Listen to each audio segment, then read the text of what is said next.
Shalom, giving all praises to the Heavenly Father, Yahweh Bahasham, Yahweh Shai Bahasham, Rachachakorash. Double honors to the apostles, the bishops, and the elders at Great Millstone who rule well. Peace and salutations, as always, to the elect.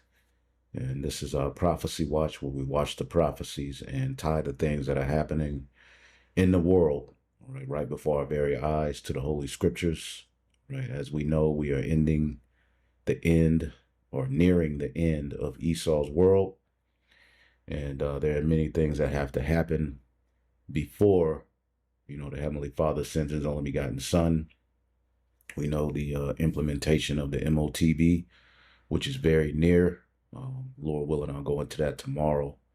Wars and rumors of wars, divisions, in this revived Rome, which is what we're going to get into today, and many other things, but they're all happening, and they're happening fast. Synonymously, the time is speeding up. You even have regular everyday people acknowledging that, time is speeding up. And this is all associated with biblical prophecy, where the Lord said, if the days were not shortened, then no flesh will be saved. And we know that the Lord's determination is that a remnant of Israel be delivered. Okay, so all of the plans of the devil, to turn every human being on the planet Earth into his creation, all of the plans of these devils to hijack the blessing, uproot the plans of the Most High, sending his only begotten Son back. All of their plans are going to be halted. They're going to be, uprooted. All right. But the Lord will allow these devils to get so far. All right. But the way that he's setting these devils up for failure is absolutely epic, as the spirit that the state of Israel, which again, Israel, or the state of Israel, is an extension of British colonization, just as America, Babylon the Great, was and is. Okay, as these devils continue to go conquering, devouring, rape, robbing, and murdering, using a sword that they were blessed with. As prophecy, goes on, and they're entering into the New World Order, a lot of these countries who are allies with America are growing offended, all right, by the spirit that the state of Israel is in. Now we know the scriptures, in America and Israel goes hand in hand. Okay. Early on in the truth, I used to wonder, what role does Israel have with the beast system, but, growing in the truth, and with patience and much prayer and labor. And now we know, okay, now we know, and we can clearly see, all right, that they go hand in hand with America. America's the whore. Israel will be the pimp. And in end time prophecy, let's get Daniel, the 12th chapter, Daniel 7 and 20, and the 10 horns, which represent the European Union. Okay, the vassals or subordinate countries that aid the whore Babylon the Great in her treachery. All right, they also aid Israel in their treachery. We look at all of these wars, what happened in Iraq, what happened in Afghanistan, okay, Libya, Syria. The small hats have had their hands, all right, the talks of weapons of mass destruction, okay, we're, invading these countries, setting up false flags to, take away the rights of the people. The small hats have had their hands in all of it, but they've been aided by this beast system headed by Babylon and Great America. See, and now we're living in a time where all of their crimes are being called out, not only by common people, but by their own allies. Now, this is Daniel 7 and 20, and the 10 horns that were in his head, and of the other which came up before whom the 3 fell. Okay, so you had the 10 horns symbolizing the EU, which started out as 10 countries, but now it's about 28. And the other which came up Okay, because ultimately this system that we're living in is a revival of an ancient system. Because did not Rome have its vassals? Okay, the Goths, the Vandals, the Visigoths, the Sueves, and so forth. Okay, well the same thing goes here. Okay, that whole system has been revived, and when you look up a map of the ancient Western Roman Empire, is pretty much directly on par with, all right, the EU. All right, and now you have Canada, you have America, all right, and various different countries who have joined with them, all right, to get them to this point where now they're divided. Okay, before who the three fell, Spanish, the French, and the British led to the America, even of that horn, Babylon, a great America that had eyes and a mouth that spake very great thing. Here it is, they're mere human beings, all right, but they're boasting in godlike capabilities, all right. Even now with this Gideon project, they're boasting in which the Israelis use that, all right. There was a Gideon project some months ago with Israel, and it was for the purpose of war, waging war on people. Okay, but now over here in the Americas, they're getting ready to bring about a system where pre-crime will be addressed. You know, online hate speech, all of these things will be targeted and rooted out.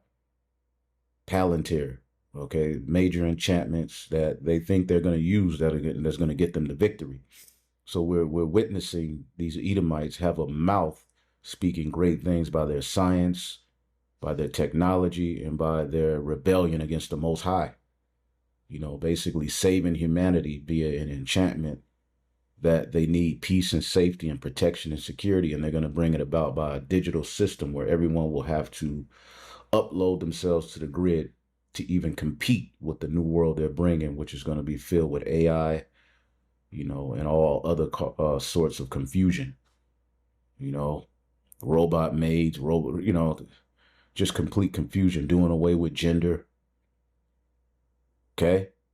So we're seeing that horn with the mouth speaking great things right now, whose look was more stout than his fellows. So his look amongst these Edomite countries, okay, Babylon, along with Israel, has a look that is more stout than his fellows, man. See? And this same horn made war with the saints and prevailed against them. And this is where the Lord is going to send his only begotten son back. So this is that system, you know, that made war with the saints and, you know, pursuing the Revelation 13, all of these various different countries and nations, you know, but it's all headed by Babylon the Great and Israel. And we know, all right, so America, all right, along with Israel's look is more stout than their fellows, man. They're more proud. And ultimately, they're at the forefront of all of this madness. And we're going to show you many of these European countries, even NATO allies and countries, are tired of it, right? This is the book of Jeremiah 49 and 20. Therefore, hear the counsel of the Lord that he have taken against Edom, and his purposes that he have proposed against the inhabitants of Teman. Surely the least of the flock shall draw them out. Okay? Surely he shall make their habitations desolate with them. So the least of the flock, and again, we always look up this word least. All right, let's look at this word least up. Okay, and it's very well known that in these times, Israel is drawing America, all right, into World War III. Okay, the least of the flock, right? Tazayar, right? Little, insignificant, young, mean, younger. Now, of this beast system, we know Babylon the Great was established, right? And then in 1948, all right, well, Babylon the Great was established, all right, out of uprooting itself from the British, so to speak, right? But also what came out of the British was in 1948, the state of Israel. So you can look at it as if they're the youngest in this whole beast system, right? And they're pretty much hand in hand with Babylon the Great. Okay, and it's very interesting that you see this number in the TWOT reference. You see this number 1948, which May 15th or May 14th, 1948 was when the state of Israel was established. And the very night that they established it, all right, they were bombed by Egypt and have been at war ever since, which goes completely contrary to the biblical doctrine and prophecy of how the true Israelites will return to that land. It will be complete peace, but there will be a great destruction and many things would have to happen. So the least of the flock, okay, are going to draw. All right, let's go here. Jeremiah 50 and 49. Therefore, hear ye the counsel of Yahweh that he have taken against Babylon, and his purposes that he have proposed against the land of the Chaldeans. Babylon is the modern day land of the Chaldeans, right? Surely shall the least of the flock draw them out. Surely he will make their habitation desolate with them. So we're watching literally Israel lead Babylon into conflict, all right, and to ultimately a breaking up of this beast system, which goes directly, all right, with the book of Daniel, the 2nd chapter, where Rome will be revived in the latter days, but it will be divided. Okay, it will be divided. And what does Yahweh Shai say about a kingdom divided? In Matthew 12 and 25, and Yahweh Shai knew their thoughts and said unto them, every kingdom shall be divided, that shall be divided against itself, is brought to desolation, and every city or house divided against itself cannot stand. Okay. Mark, all right, 3 and 23, and he called unto him and said unto them in parables, how can Satan cast out Satan? And if a kingdom be divided against itself, it cannot stand. Okay, a kingdom divided by civil war will collapse, and we know America in itself is getting ready to have civil war and all kind of division. But these devils, this beast system is divided in ways where ultimately, as they try to move forward with this NWO, that's going to implode on itself. All right. And remember, the devil is known to war against himself. Okay. Now, before we get Daniel, the 2nd chapter, let's get, all right, a few things here. All right. Where Israel's EU envoy, all right, because though Israel is not a member of the EU or NATO, they are close allies, and the NATO and the EU operate on their behalf. Okay, this is why they're able to just move how they want to move and do what they want to do, because they're backed by a beast system that is absolutely dominant. But how dominant will they be if they're divided? Israel's EU envoy tells the bloc to stop focusing on Israel's human rights record, because Israel's war crimes and human rights record is being called out by even EU, all right, and NATO members. See? So you can see how the Israel is leading to tension and friction amongst, all right, these devils, man, this beast system. Israel's ambassador to the EU, Haim Regev, has criticized the bloc's obsession with human rights. He claims that the punishing the Jewish state over Gaza only benefits terrorists and weakens the bloc's influence. He has urged the bloc to stop focusing on Israel's human rights record and warned against taking any actions to punish the country for its military campaign in Gaza. Okay, because they're being called out. All right, as you can see here, Germany, EU member, right, halts all arms and exports to Israel over Gaza concerns.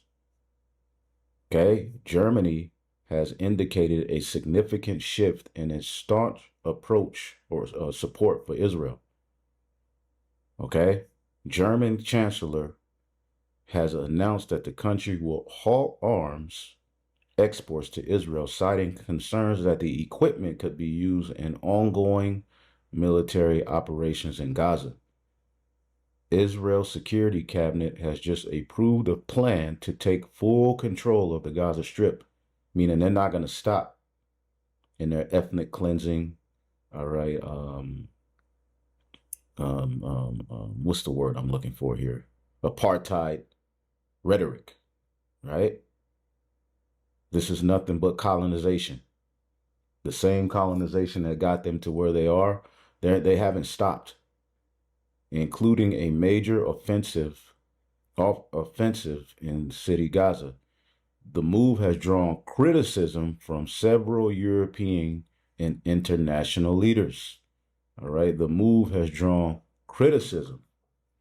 Okay, so even China slams Israel's plan to occupy Gaza. It belongs to the Palestinian people. Okay, and not only China, you see Germany. Okay, but the move and how these small hats are moving is drawing several criticisms from European and international leaders. Okay, so we can see the small hats are at the forefront of division amongst this Edomite beast system, man. Okay, and eventually countries like Turkey, all right, and many EU countries are gonna, side with Russia, Iran, and so forth. Merz said his administration was deeply worried about the continued suffering of the civilian population in Gaza, adding with the planned offensive the Israeli government bears even stronger responsibility than to date for their provisions. Germany is traditionally one of Israel's strongest international backers, so the chancellor's announcement is a significant step. So in times past, Germany aided Israel in their dominance, right? But we're living in a time where things are changing. Israel's prime minister, Bibi Netanyahu, criticized the move and claimed Germany was rewarding Hamas terrorism by embargoing arms to Israel. Okay, and we'll read more on that. But as you can see, okay, things are getting interesting. Okay, as you have here, this guy saying you can't be MAGA if you're anti-Israel. All right, all right, war is going to be waged on people who have a problem with Israel over here in America. Okay, but everywhere you look, okay, you're seeing anti-small hat, protests, even from the small hats. You go over there to Israel, you're going to see a trend of protest against Netanyahu. Okay, this is why he has to keep, a boogeyman. Him and the Babylonian leaders, they have to keep boogeyman and confusion in your face to keep you from the reality of what they're doing. All right, anti-Netanyahu protests sweep across Israel. Over 50% believe Israel is committing genocide in Gaza, and it's more than that. Okay, so everywhere you look, outraged Israeli demonstrators wreaked havoc, you see, on the streets of Tel Aviv on Tuesday, starting numerous fires to pressure Prime Minister Benjamin Netanyahu, all right, to broker a ceasefire deal. The IDF has sought the destruction of Hamas for 3 years now, since the militant group's bloody assault of the southern Israel in October 2023, which so say killed 1,200 people. Okay, and you keep going, but people are like, enough is enough. Okay, and they're waking up to the fact that the true problem is right in your face now. This is all going to lead to the breaking up of this beast system, and everyone going where, all right, they feel powerful and separating themselves from the U.S. and Israel. and they're going to be isolated and drawn into World War III. Okay, this is the book of Obadiah, verse 7. It says, the men of thy confederacy, okay, have brought thee even to the border, and the men that were at peace with thee have deceived thee and prevailed against thee. They that eat thy bread have laid a wound under thee. All right, because, you know, they're all drawn together by this dollar. See, by this debt trap, you know, and many of them are seeking ways around trading outside of the US dollar. Okay, you have this thing called BRICS, right? Which all speaks to, you know, nations trying to figure out a way around, all right, Babylon, you know? And ultimately, this confederacy that has been, you know, formed in the form of this European Union, you know, NATO, and it all worked on behalf of Babylon's interest. All right, because what is the word confederacy? Barayath. All right, a covenant, alliance, a pledge, a treaty, an alliance, a league between men, a pledge, an agreement. And they have several agreements, all right, that they've come to over the years that are now being, you know, rethought and broken up. Okay, now here's a video I have here where Turkey goes further than any nation against Israel by cutting all trades. Okay, and as Israel becomes, you know, isolated, and, you know, all of these different, you know, countries change their stance, you know, what is that going to lead America? America's going to be led to defend them, because that's what they've always done, and that's what they always will do. That's why the scriptures say the least of the flock, I'm going to draw them out. And ultimately, this is how Babylon the Great is getting ready to be led desolate, because their own allies are going to join hand in hand with the likes of Russia, Iran, China, and so forth. Okay, but Turkey goes further than any nation against Israel by cutting all trades. And we have told you over the years, right, that keep an eye on Turkey, because they will eventually side with Russia. Okay, they will eventually look at what's going on with their Muslim brothers, the Palestinians, okay, and renege, all right, out of NATO. All right, now for years they've been, you know, flirting with becoming a member of the EU, but it hasn't happened yet. Okay, and they've played both sides. You know, when you look at the history of Turkey, they've constantly played, although they're a member of NATO and maybe like the second or third greatest army within NATO, they've always flirted, all right, and supported certain moves that Russia's made.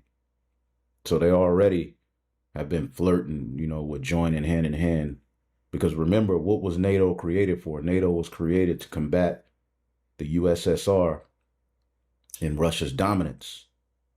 You know, so once the USSR was disbanded, you know, NATO became the powerhouse and dominant all of these years up until now, where, okay, America is no longer, you know, looked at as the power it once was. And now you see all these different countries that would have never stood up against America. As the scriptures say, let the weak say, I am strong. All right, let's get that real quick. Let the weak, it's the book of Joel. Many of these weaker nations are joining with Russia, and they're calling things out. Okay? Because all of these nations got missiles now, and they're all getting ready to go to war, because that's prophecy. So everything is going right along with what prophecy said. This is the book of Joel, chapter 3 and 9. Proclaim ye this among the Gentiles, prepare war, wake up the mighty men, let all the men of war draw near, let them come up. Beat your plowshares into swords and your pruning hooks into spears. Let the weak say, I am strong.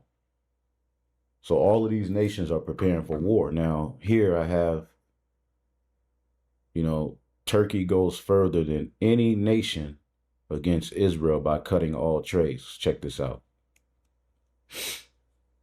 İsrail gemilerine limanlarımızı kapattık. Breaking news from Ankara. Turkish Foreign Minister Hakan Fidan has announced sweeping new measures against Israel, declaring that Turkey has fully cut off trade and transport links with the country. Speaking at an extraordinary session of parliament on Friday, Fitton told lawmakers that Turkey has closed its ports to Israeli ships and will not allow Turkish vessels to enter Israeli ports. He went further, stating that container ships carrying weapons and ammunition bound for Israel will not be permitted into Turkish ports, and Israeli airplanes will no longer be allowed to fly through Turkish airspace. These remarks came. And while this is all happening, you got certain members of EU saying so we should stop focusing on the wickedness that they're doing.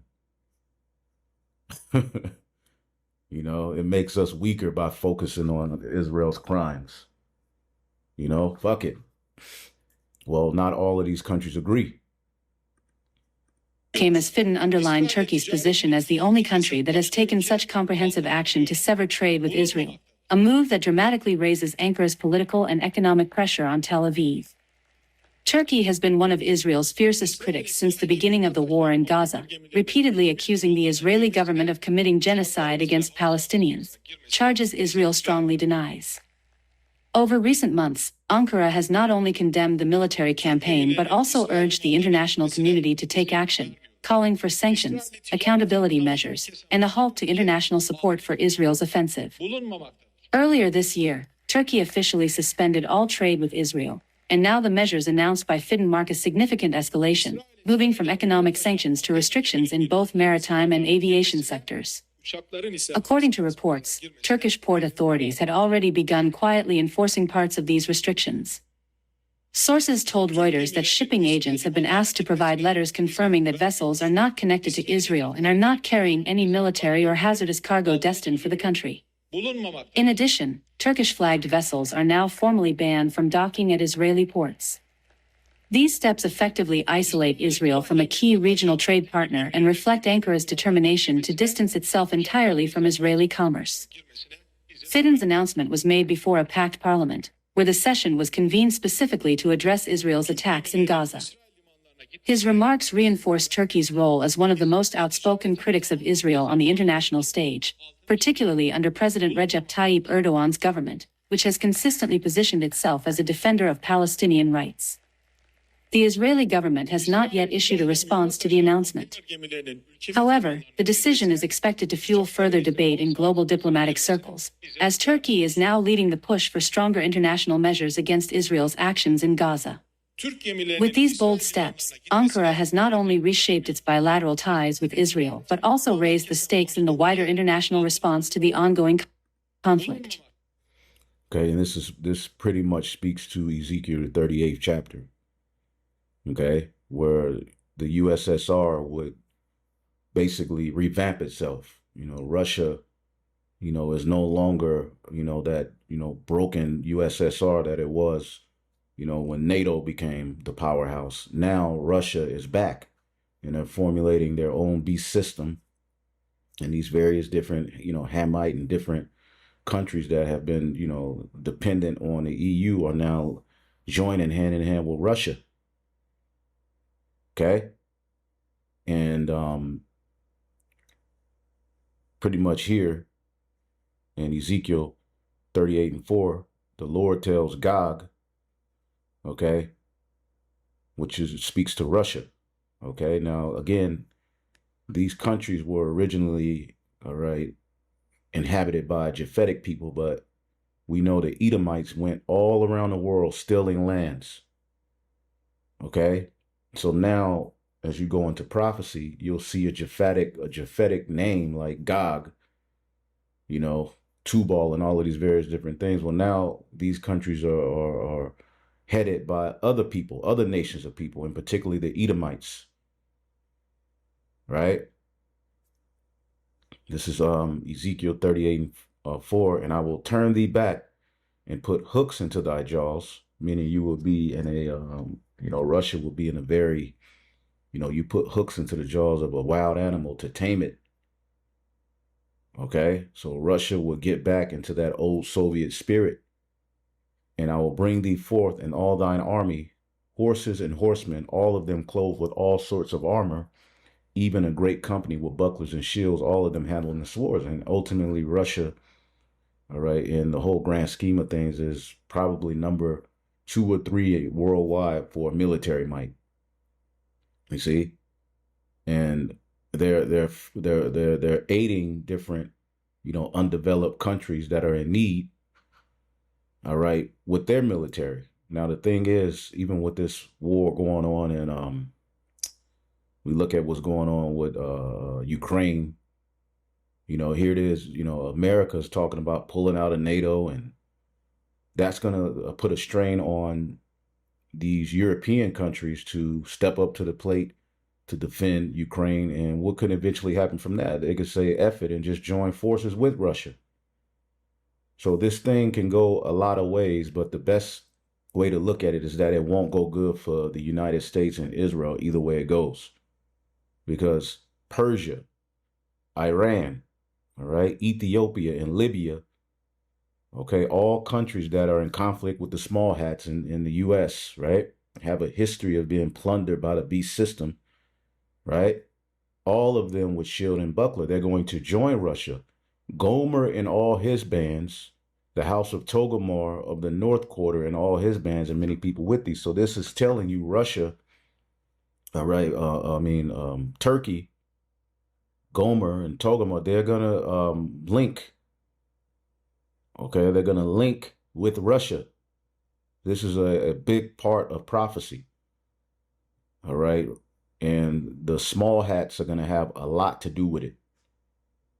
Okay. In Babylon, it says, be thou prepared and prepare for thyself, thou and all thy company, be assembled unto thee, that are assembled unto thee, and be thou a guard unto them. So Russia is becoming a guard to many nations in these latter days. But as we can see, Turkey, all right, I mean, pretty much if you, as a matter of fact, let's go here. Oh, I forgot I had this, but I'll get to Turkey, but I put, is the European Union divided over, as a matter of fact, let me just go to the Turkey. Forgot I had this.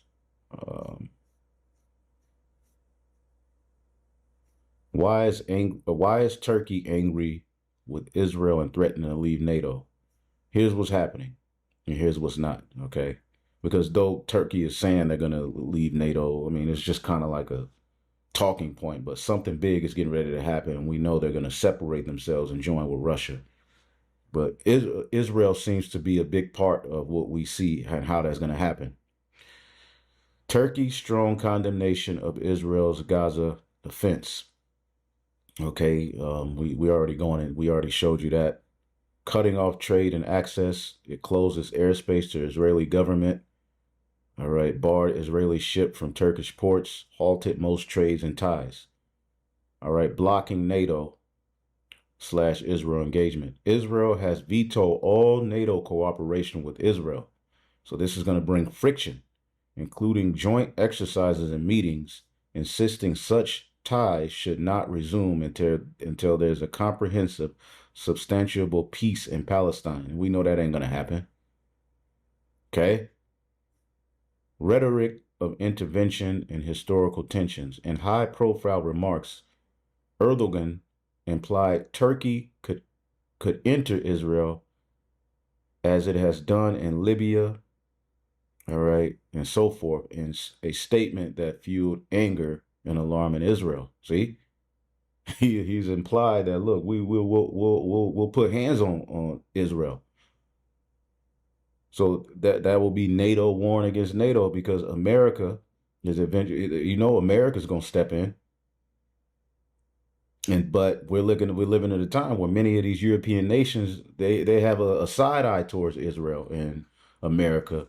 So what could eventually happen is all of them just join hand in hand and just obliterate Israel and America. And that's prophetically what's going to happen.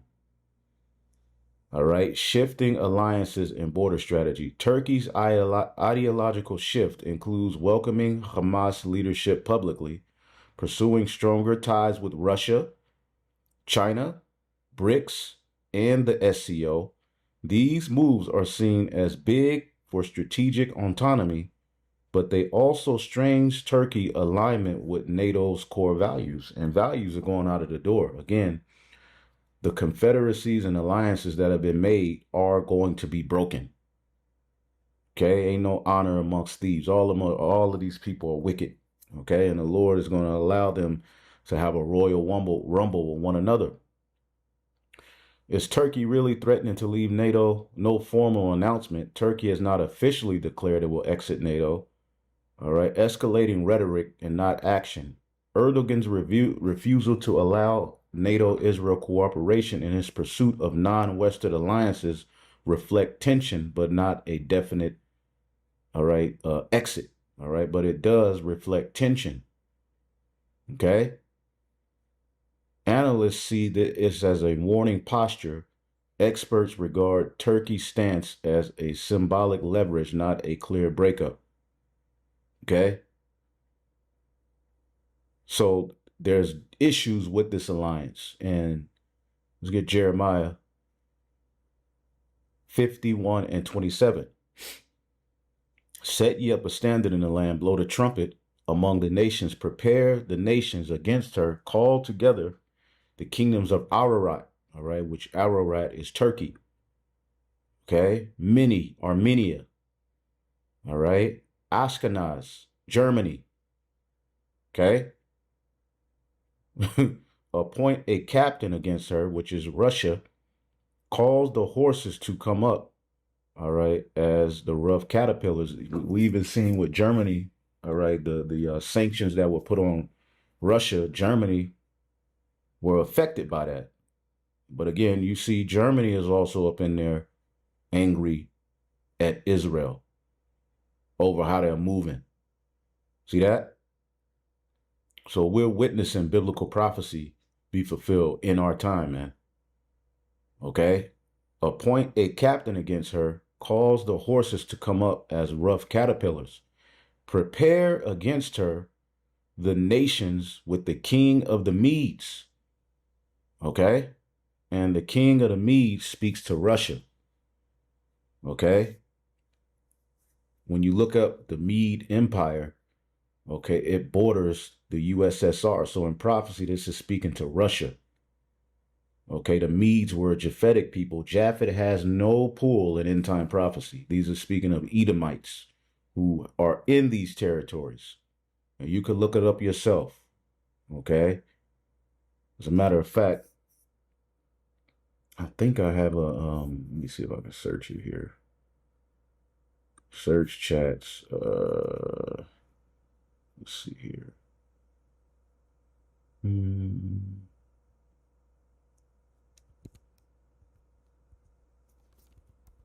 See. I think this is it right here. Boom. Although it will be a little lower, you look up the USSR territory, right? You see the Medes, which were Japhetic people who ruled alongside of the Persians, which the Medes were Japhetic, okay? They ruled in the area where the USSR, all right, bordered, okay? Now, the USSR disbanded, but in prophecy, when it's speaking to the Medes, it's telling you, it's pointing to this, that Russia will become a dominant powerhouse again. Okay? Point blank period, man. So, this is it. Okay? So when you go into prophecy, let's go back.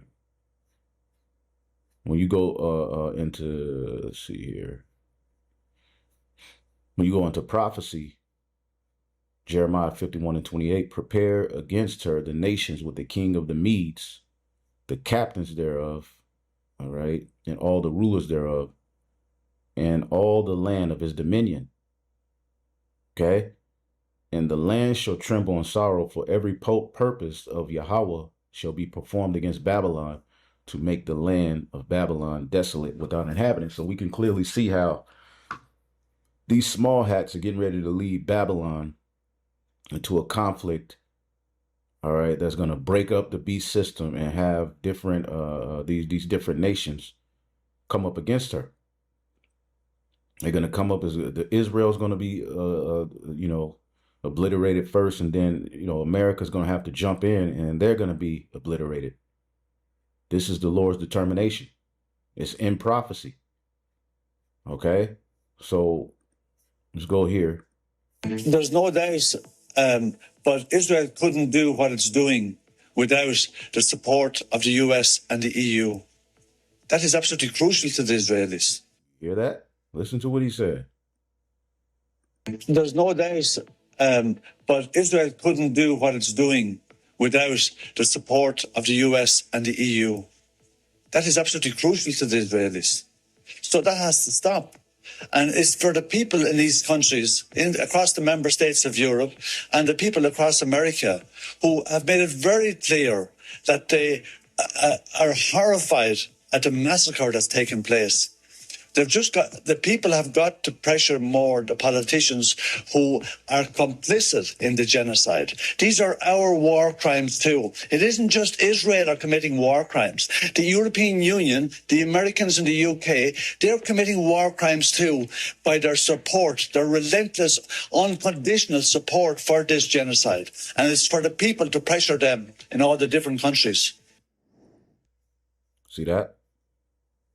Now, okay, I asked, is the European Union divided over Israel's Gaza stance? It says, yes, the EU remains deeply divided on how to respond to Israel's actions in Gaza. Okay, you could, pause it and read it or look it up on your own. But yeah, the EU is unmistakably divided. Okay, that said, what are other factors that have the EU divided? Great follow-up. EU's division over Gaza and Israel isn't just about different views of the war itself. Several deeper political, economic, and historical factors shape why member states are split. Historical and cultural ties. Germany and Austria, because of the Holocaust, they feel a special historical responsibility towards Israel, often making them reluctant to back punitive measures. Okay. Eastern Europe, Hungary, Czech Republic, Poland, many see Israel as a strategic ally and often aligned with U.S. and NATO positions.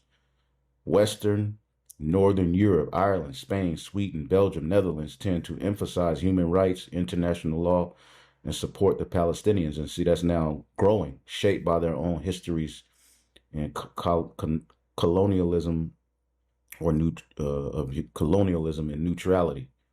Political ideologies. Left-leaning governments, Spain, Ireland, Belgium, often stress humanitarian law, ceasefire, sanctions, and Palestinian statehood recognition. Right-leaning or national governments, Hungary, Italy, Czech Republic, emphasize sovereignty, counterterrorism, and backing Israel against Hamas. Centralist governments, France, Germany, try to balance both, acknowledging humanitarian suffering while avoiding actions that might jeopardize relations with U.S.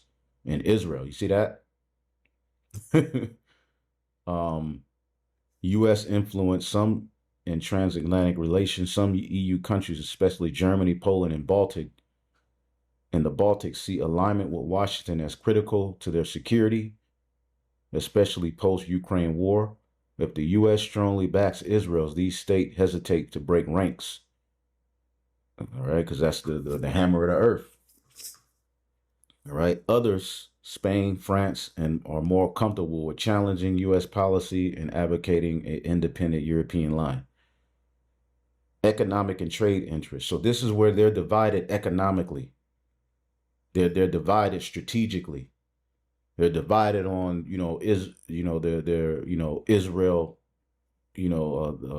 stance on Israel. Israel is a significant partner in technology, defense, and research. All right. Participation in the EU's Horizon Europe program. Some countries didn't want to risk those ties. Mediterranean states with large Muslim populations, Spain, France, Italy, also worry about domestic unrest if EU appears to ignore Palestinian suffering. All right. Gulf retaliations matter. The EU depends on Middle Eastern energy and trade, so states like Greece, Cyprus, and France sometimes weigh Arab partners' reactions heavily. Okay. So it goes on and on. Security and migration concerns. Some countries fear a spillover of conflict, radicalization, terror threats, or a new wave of refugees from Gaza or Lebanon. States like Hungary and Italy often oppose policies they think could increase migration. And I believe Hungary is in the news for something as well. I have to look it up. But there's some type of friction going on with Hungary as well. Let's see if I can find it. I thought I had it. Right.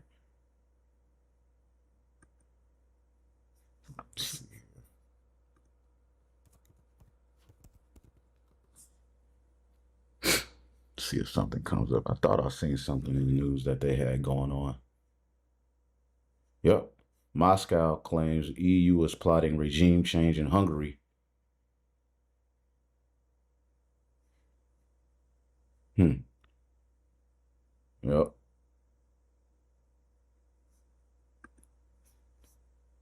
So again, they're all divided, you know. So many politics and things that go along with these moves, but okay, that means that Hungary can eventually side with Russia. Okay. Legal and moral commitments. EU prides itself in being a defender of international law, human rights, all right, and so forth. But enforcing these principles, sanction embargoes collide with real politic, especially for states prioritizing strategic alliance over universal values. Institutional weakness. EU foreign policy requires, all right, I know this word, unanimity, all right, among all 27 members. This means even one dissenting country, Hungary, can block major initiatives. The lack of common defense or foreign policy makes EU appear fragmented compared to the US or even individual European powers acting alone. All right, so EU is divided in many ways. Now, this goes to the book of Daniel, the 2nd chapter. All right. This is the book of Daniel 2 and 40. Rome. See that? It says Rome, which we're living in the revival of Rome. And the fourth kingdom shall be strong as iron, for as much as iron breaketh in pieces and subdueth all things. Okay, and they were Esau was blessed with the sword. Okay, the Greeks and the Romans or Edomites in the revival of Rome. All right, this is the Greco-Roman Empire all over again that we're living in. It's ran by Edomites. And as iron that breaketh all these, shall it break in pieces and bruise. And whereas thou saw the feet and toes, all right, which speaks to, all right, what we're living in now, the EU, okay, headed by Babylon the Great, all right, the feet and toes, part of potter's clay and part iron, the kingdom shall be divided, but there shall be in it the strength of iron, for as much as thou sawest the iron mixed with miry clay. Okay, you put some miry clay on iron, it's not going to stick. It won't bind together. So, yeah, y'all have the sword, but as we just showed you, there's so many divisions within this system. And the small hats have a big part of why it's divided, which the small hats are going to draw Babylon the Great into war. The small hats are going to draw many of these European countries, many NATO members, to shift and align themselves with Russia, okay, to kick some ass. And the 10 toes were part iron and part clay, so the kingdom shall be partly strong and partly broken. Okay? But while some parts of it were strong as iron, other parts will be weak as clay. See that? So we just showed you the disagreements they have. And whereas thou sawest iron mixed with miry clay, they shall mingle themselves with the seed of men, but they shall not cleave one to another, even as iron is not mixed with clay. Now, when you look this up in the NLT, all right, it says this mixture of iron and clay shows that these kingdoms would try to strengthen themselves by forming alliances with each other through intermarriage. And when you go into early Europe, and how a lot of these alliances came. All right, marriages. All right, I just typed it in. Were early EU ties done by intermarriages? Good question. If you mean how Europe first became politically tied together, yes. For many centuries, dynastic intermarriages between ruling houses were a major tool of unity and diplomacy in Europe. See that? Marriage as a diplomacy. Before modern treaties and supernatural unions, marriage was the glue of international politics. Kings, queens, dukes, right? And you have the dukes, which Jake were dukes as well, but you had the Edomites took, all right, that identity. And remember, you have the Dukes of Edom. Okay, but when you go to, the Dark Ages, you had dukes as well, which were Jakes. But all right, it said kings, queens, dukes, and emperors married across borders to secure alliances, end wars, expand influence, legitimize claims to thrones and other territories. You see that? Famous examples: the Habsburgs, all right, which they have a deep history in wickedness. All right. Um, you know, the Habsburg dynasty expanded its power largely through marriages. England and France, marriages. All right. Iberian Union, marriages. All right. So, a lot of these alliances go back to old, ancient, older marriages that were made between these Edomite families and Esau going into different, nations and, getting in there by, marrying the daughters of other men and, using his charm, his serpent-like charm, and then uprooting, all right, governments, all right, and taking over. This is what he does, man. Economic hitmen. Okay, the modern European Union post World War II was not created by marriages, but by economic treaties like the Treaty of Rome. Okay, after World War II, all right, there was a treaty pretty much of Rome where, these European nations said we got to get back together. And they're still not fully together. Although the Lord has allowed different agreements and different things to go forth. Now we're living in a time where all of these agreements are going to be broken up. So yes, early European unity often came through intermarriages between royal families, but the EU itself rose from treaties after World War II, all right, which, that goes into Revelation, the 17th chapter, which we have lessons on that. But again, going to where we were in Daniel, the 2nd chapter, this mixture of iron and clay also shows that these kingdoms will try to strengthen themselves by forming alliances with each other through intermarriage, but they will not hold together, just as iron does not mix with clay. See that? So this is the kingdom that's going to be divided. They're going to implode on one another, and the Lord is going to send his only begotten son back.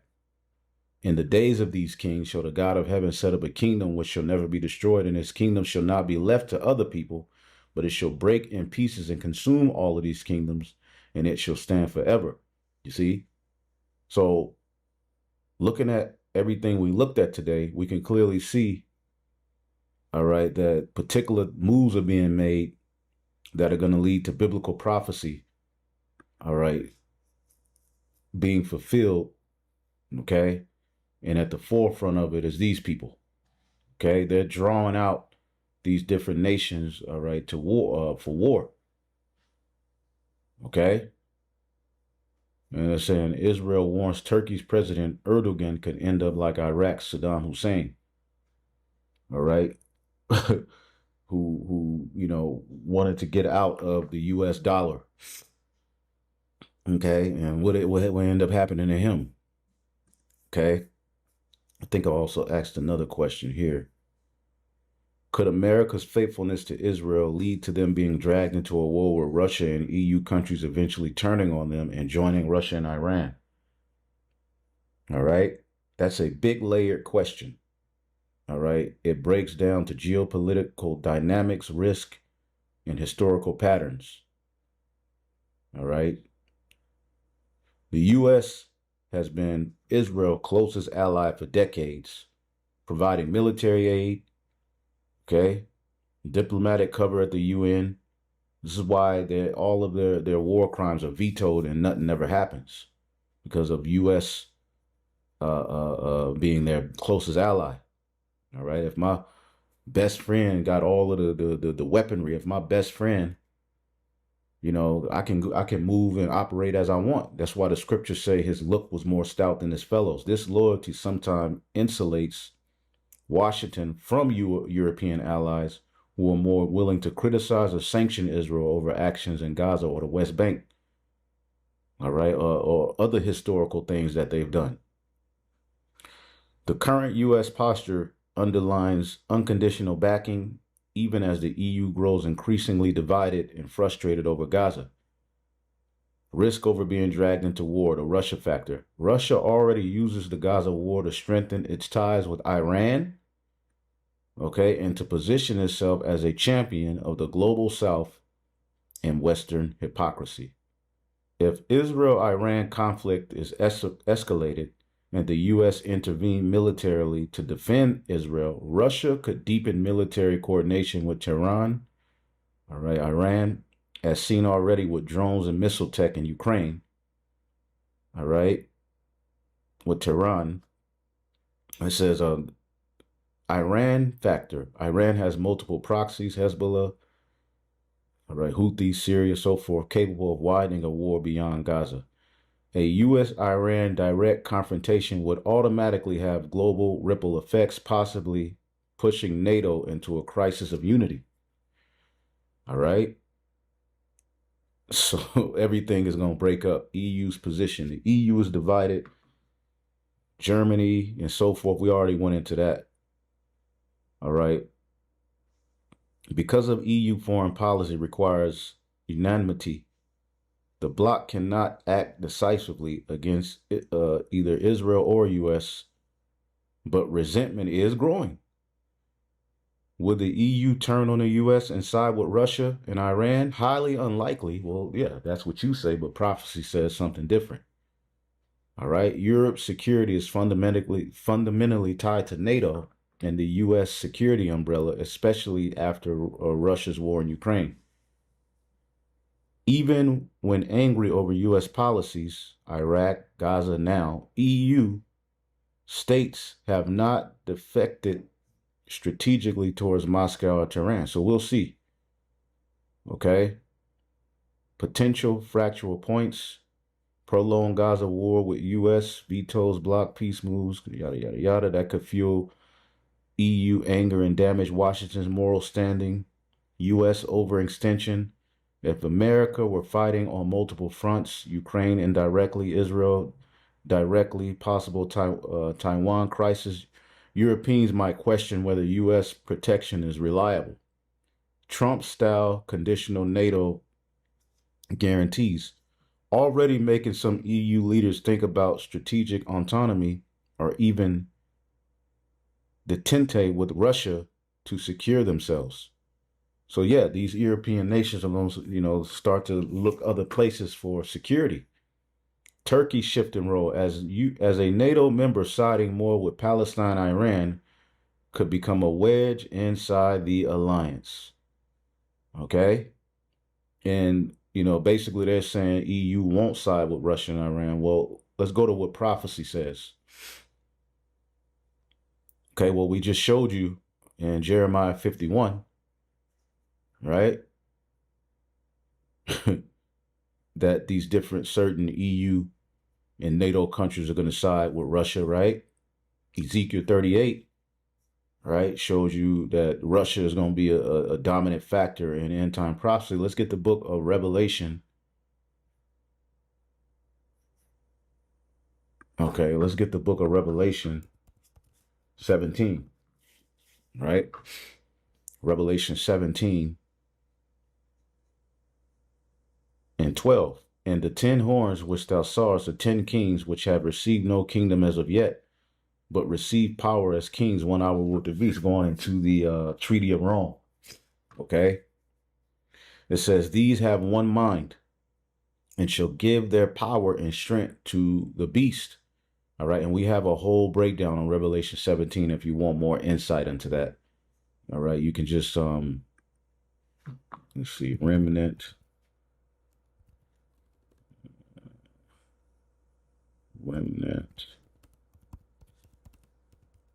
Revelation.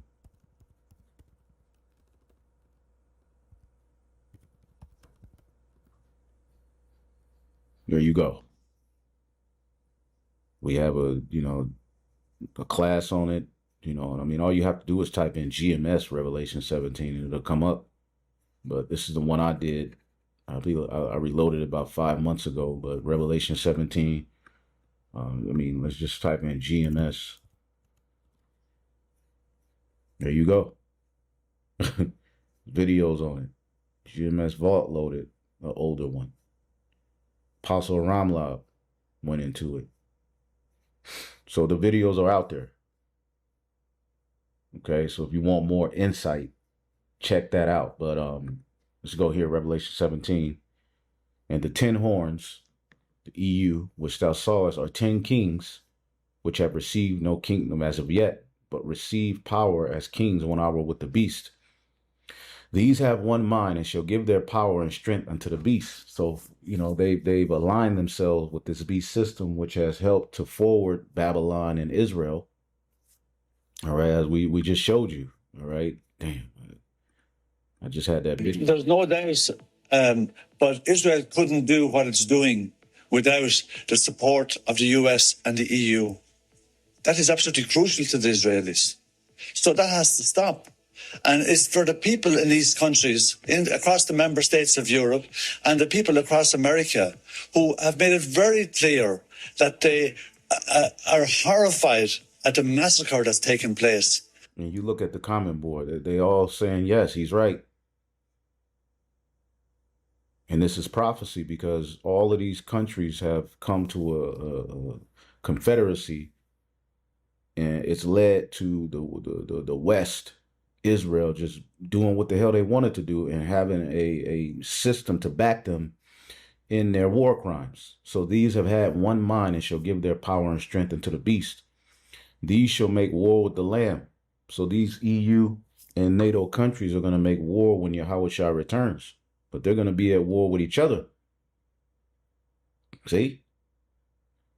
They shall make war with the Lamb, and he shall overcome them. For he is King of kings and Lord of lords, and they that are with him are called, chosen, and faithful, the angels and the elect being delivered. And he said unto me, the waters which thou sawest where the whore sitteth, the whore is Babylon, that rise the beast. All right, EU, NATO, are peoples and multitudes and nations and tongues. So the whore is sitting, all right, as this nation drawing all of drawing all of the people into itself, right? And the 10 horns which thou sawest upon the beast, these shall hate the whore, right? And shall make her desolate and naked, and shall eat her flesh and burn her with fire. See? So they were once in agreement, all right, but eventually they're going to hate the whore. For God hath put it in their hearts to fulfill his will and to agree and give their kingdom into the beast, until the words of the Lord shall be fulfilled. Okay, so they've agreed to give their kingdom into the beast. They've agreed, all right, to this confederacy, but it's all going to break itself up. It was all to fulfill the will of the Lord, as to make Babylon and dominant, make the beast dominant. And the woman which thou sawest is that great city which shall reign over the kings of the earth, Babylon the Great. But again, we're living at a time where, it's all being broken up. Okay, it's all being broken up. Okay, and the least of the flock are at the forefront of it. See that? So I just wanted to get into some, news. This will all lead to war. But things have to happen. Through the spirit and power of Yahweh Bashim Yahushua, we're in some very, very beautiful times. All right, it's more videos, more articles we can bring up, but, watching Turkey in these latter days and how they're eventually going to side with Russia, okay, is very key to biblical prophecy. So hopefully I'll edify it on to the next. Shalom.